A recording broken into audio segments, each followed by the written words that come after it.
নমস্কাৰ, আমি সুন্দৰপুৰ হাইস্কুলৰ 10ম শ্ৰেণীৰ ছাত্ৰ-ছাত্ৰী। মোৰ নাম জয়শ্ৰী ৰাজবংশী আৰু এওঁ হিমাশ্ৰী দাস আৰু এওঁ কৌশিক তালুকদাৰ।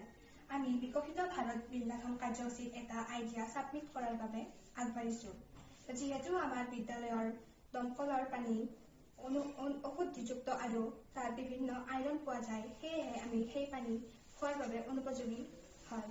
আমি সেই পানী কিদৰে পৰিষ্কাৰ কৰিম তাৰ বাবে এটা পদ্ধতি কৰিবলৈ ওলাইছোঁ। তাৰ পিছৰ পৰ্যায় মই হিমাশ্ৰী দাসক কোৱাৰ বাবে আহ্বান জনালোঁ। নমস্কাৰ, অশুদ্ধ পানীৰ পৰা কেনেকৈ খোৱাৰ বাবে উপযোগী পানী পাব পাৰোঁ তাৰ বাবে এই পৰ্যবেক্ষণটো দেখুৱাই দিবলৈ মই আগবাঢ়িছোঁ। প্ৰথমতে আমি 5টা পাত্ৰ ল'লোঁ। প্ৰথম পাত্ৰত শিল, দ্বিতীয় পাত্ৰত এঙাৰ আৰু তৃতীয় পাত্ৰত শিল আৰু বালি ল'লোঁ। তাৰপিছত চতুৰ্থ পাত্ৰটোত ল'লোঁ বালি আৰু পঞ্চম পাত্ৰটো খালীভাৱে ল'লোঁ, যাতে তাত পানীটো যায় উপযোগী পানীটো পৰিব পাৰে। এয়া আমাৰ দমকলৰ আইৰণযুক্ত পানী, য'ত আইৰণ আৰু বিভিন্ন ধৰণৰ অশুদ্ধি মিহলি হৈ আছে, যাৰ বাবে পানীখিনি কিছু পৰিমাণে হালধীয়া যেন দেখা হৈছে। এই পানীখিনি প্ৰথম পাত্ৰত ঢালি দিলোঁ।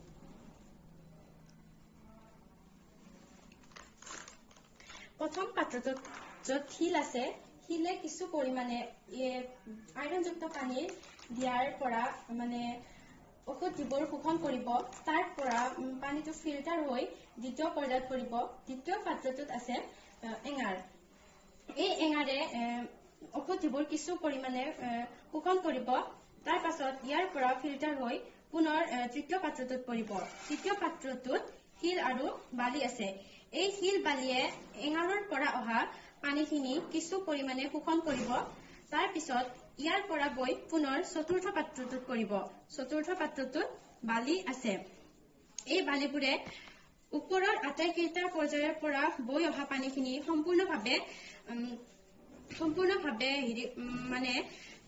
ফিল্টাৰ কৰি পঞ্চম পাত্ৰটোত পৰিব। এই পঞ্চম পাত্ৰটো খোৱাৰ বাবে সম্পূৰ্ণ বিশুদ্ধ পানী।